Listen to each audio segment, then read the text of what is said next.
Hello everybody, and welcome back. And the party are here, at the edge of this lagoon, inside the crater of the extinct volcano. Though of course, their adventures in getting here has shown them underneath this, it is anything but extinct.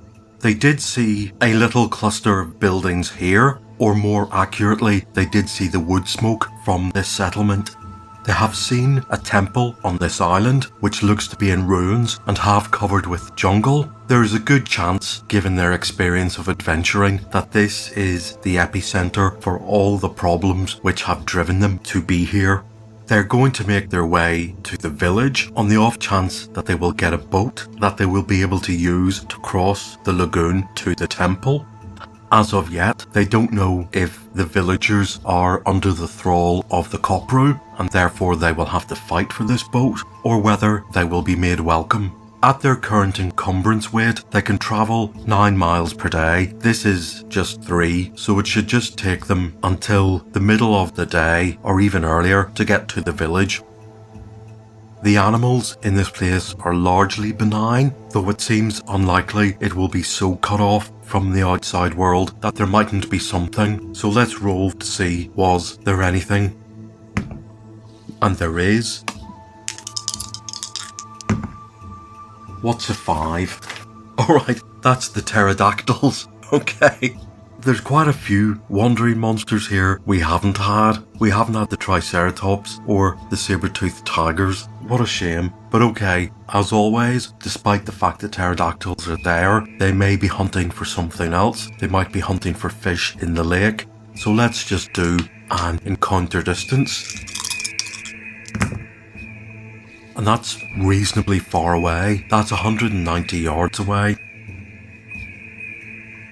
So I'm going to give a +1 to any reaction roll, as well as the fact that the party are in the jungle. That becomes a 6. That's uncertain. Roll again. So these pterodactyls are circling overhead. Doesn't mean they have their eye on the party, but it is a possibility. Let's roll again. That's 7. That's negotiate. Roll again. Okay, they begin to circle a bit lower. This gives the party a chance to buff a few things. I'm going to say that the treetops are going to make it difficult for archery. So Malin and Liz will be circled by Donard, Carrick, Gareth, and Sylvia is going to move over into sword and shield. Remember, she's got a rather good shield +3. Her melee armor class is -1. So we have to roll for the third reaction. Okay, and that's 7. That's leave. Right, okay, so another non-encounter encounter.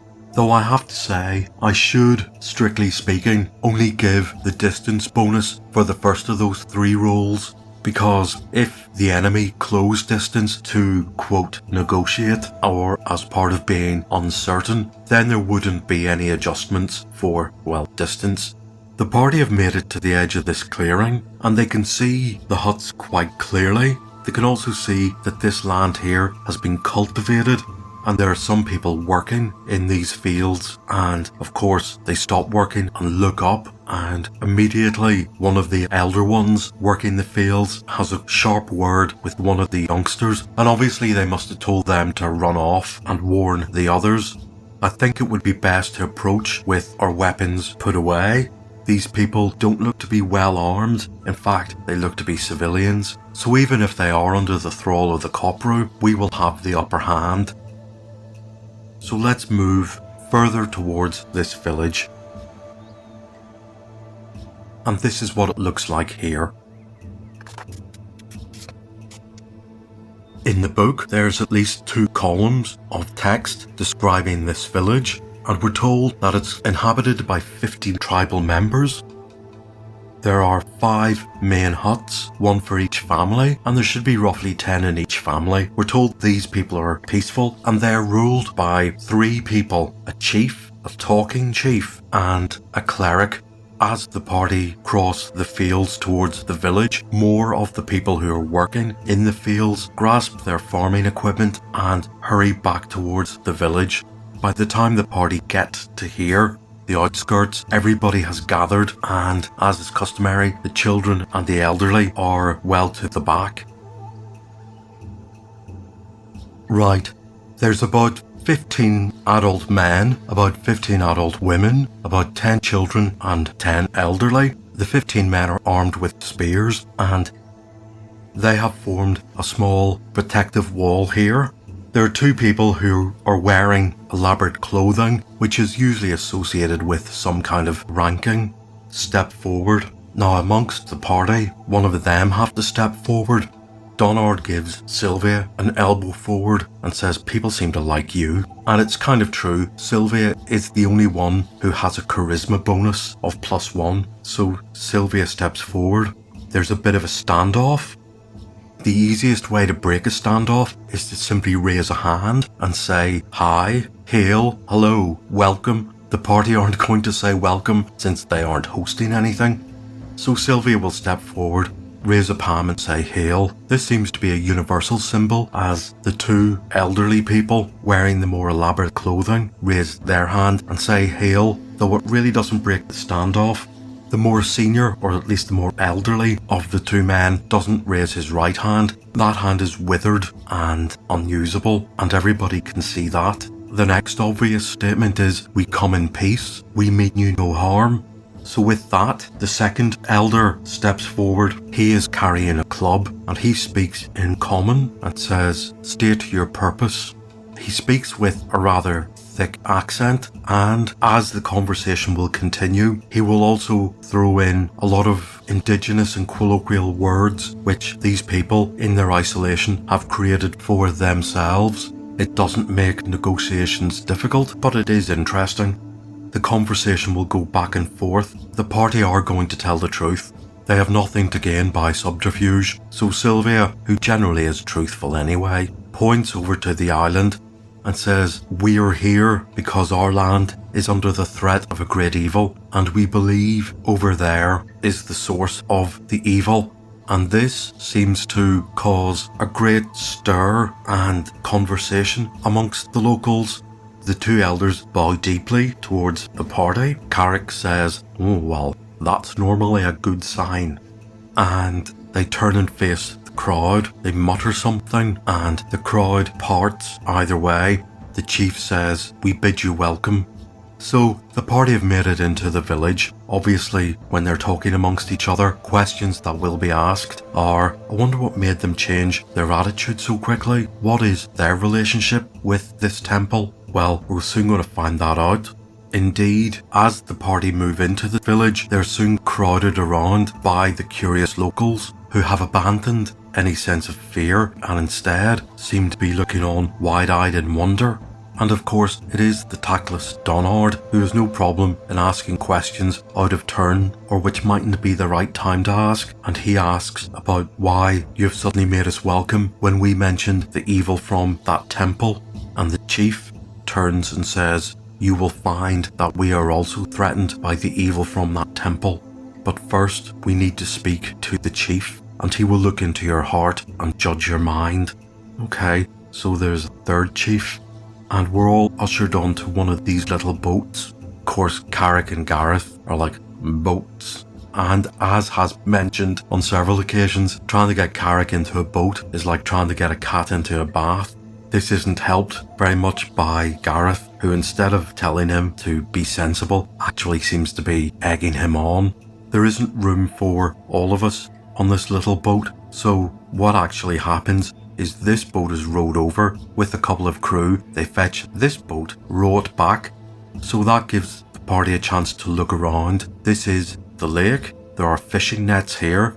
That's recognisable. There are two huts here on wooden stilts, and these stilts sit above the lagoon.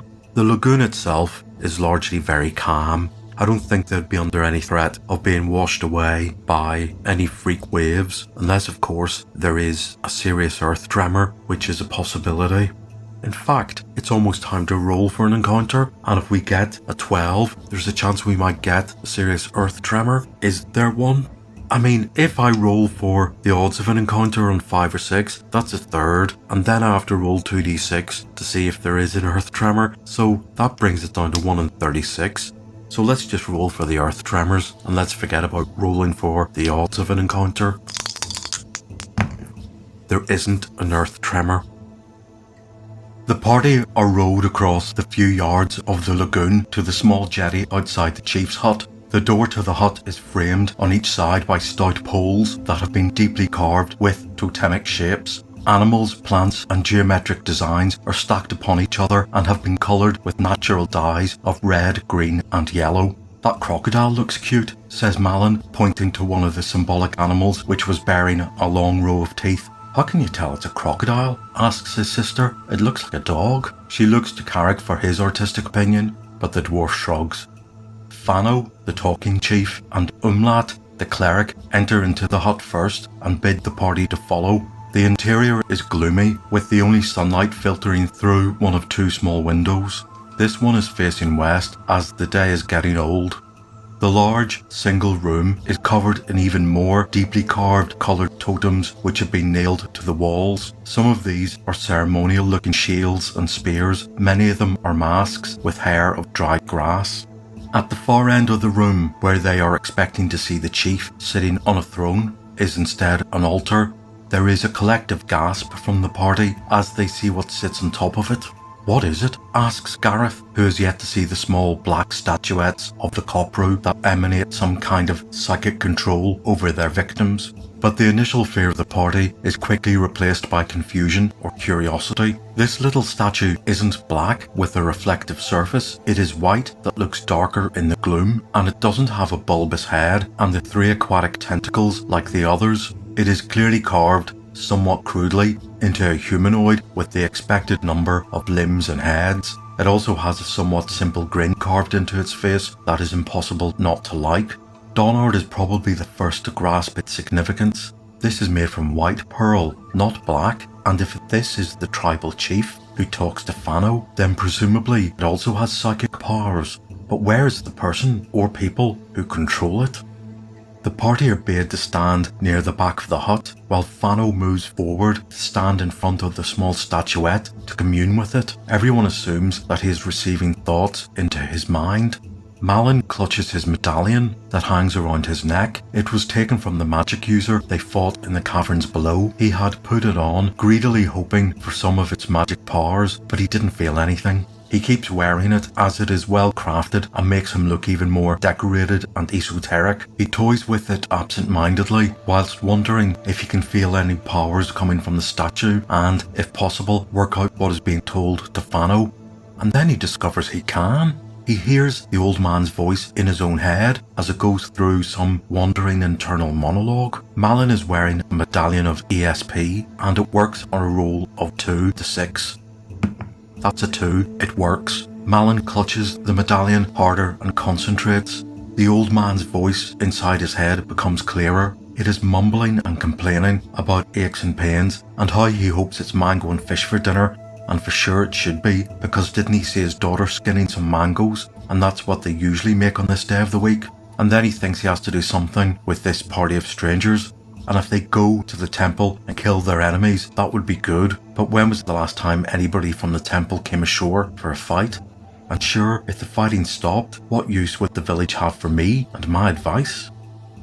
Eventually Fano, the talking chief, turns away from the altar and sighs with exhaustion, which seems phony to Malin.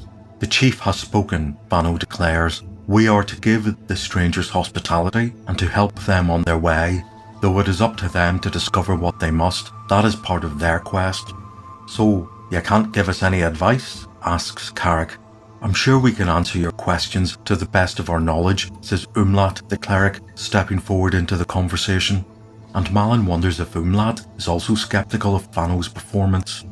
The rectangle of light that comes through the westward window has moved across the floor. But it is time to eat, the Mantru cleric continues. Everyone leaves the hut and gets back to the canoes. Fano points to the 5 huts on the shore. Each of you will be a guest for one of our families. You two, he points at the dwarves, can share. But if we're separated, how can we make our plans for tomorrow? Sylvia asks. That's his point, Donard whispers.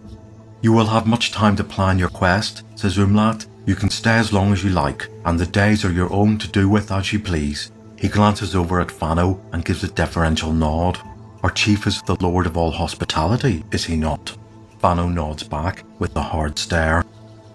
Later that evening, the village is sitting on the ground in 5 large circles of around 10 people each. The party have been separated amongst them. A feast has been served, placed in the centre of each circle. Whilst the villagers reach for their food, they also get up and serve the party. Dispersed amongst the circles are 3 campfires, and moving between these, in and out of the light, are a couple of musicians with drums. This is good food, and a welcome change from roast goat. There are roast fish and meat sweetened with fruit. There are earthy stews of vegetables and beans, sharpened with spices. It is food to make you smile. There is even a sweet palm wine to help. The villagers are delighted with the success of the dinner and urge the party to eat more.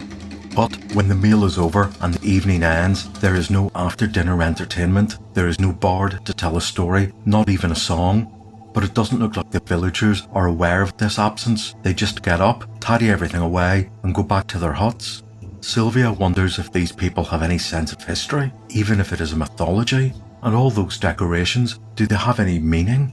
She doesn't have an opportunity to ask any questions of the family she has been housed with. They go to bed with as much practical purpose as they finished the meal with. The next morning, all the villagers gather together, expecting some kind of change to their routine, since the strangers have come. But Fano just dismisses them and sends them about their work. The only ones who don't work are the very elderly, who sit on the steps of the huts and watch everything with a slow senility. The party move to a quiet place along the shore. It is strewn with brittle crystalline volcanic boulders. "I'm not surprised they don't have any stories," says Gareth, after hearing Sylvia's observations. He is himself a bard. "Look around." He waves his hand at the encircling wall of the volcano's cliffs. "Nothing leaves or enters." "Well, these Copri must have gotten in," says Liz. "That's why we're here." "Perhaps that part of their history is taboo," suggests Gareth. "If we are to pry into it, we should do so respectfully." "Rubbish," scoffs Donard. "We have a job to do, and they admitted they're under threat from the same evil. I have questions to ask, and I'm not going to put myself in danger unless I get answers." "What questions?" asks Sylvia, wondering if she can act as the intermediary between the cleric and the villagers. "Firstly," says Donard, "that little statue the old man spoke to, if he indeed did speak to it." And here Malin interrupts. He didn't. The young magic user confesses to spying on Fano's thoughts, though he insists he was surprised at his amulet's powers. "Don't you dare use it on me," says Liz, going off topic. "So, that little statue didn't have the same powers as the ones made from black pearl?" Carrick queries. The party, if you remember, have come across several coppery statuettes, as well as some giant round pearls intact that give the islanders control over various animals. "But it must have had powers in its past," says Donard, "if this talking chief, this Fano, is still able to act like it does and be believed." "And why is it white and not black?" asks Liz. "What changed?" "A very good question," mutters Gareth, grooming his beard slowly. The party go back to the huts to ask Fano and Umlat some questions. "If you want, I can ask the questions," suggests Sylvia, which is her polite way of saying, "Let me do the talking." Months ago, she would never have been this assertive, but she is growing in confidence, and she feels another milestone in her journey is on the near horizon. They approach the 2 elders who are sitting on the steps of a hut. The conversation begins with talk about the weather and the crops and the lovely food. Sylvia doesn't ask any direct questions. Instead, she offers suggestions. "Those carvings must take a lot of skill. Your recipes must have been handed down through the generations. It must be rare to be chosen as the talking chief," and so on.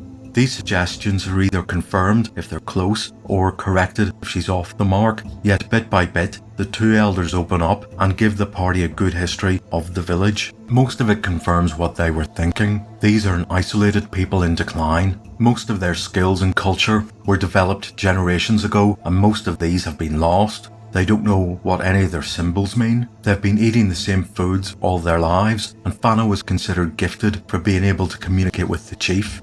They don't even hint that Fano might be a fraud. But the conversation reaches a point where they have to ask some direct questions. "We noticed that your chief is made of pearl," begins Sylvia gingerly. "White? Where did that come from?" The 2 elders bristle and Fano scowls. Come on, says Donard, exasperated. We have a dangerous task ahead of us, and you need to tell us what we should know. The village cleric looks at the party's cleric and nods. Fano grips Umlat's arm and shakes his head. No, says Umlat, they should know. What harm can it do? He gets up and gestures to a couple of villagers to get the canoes ready.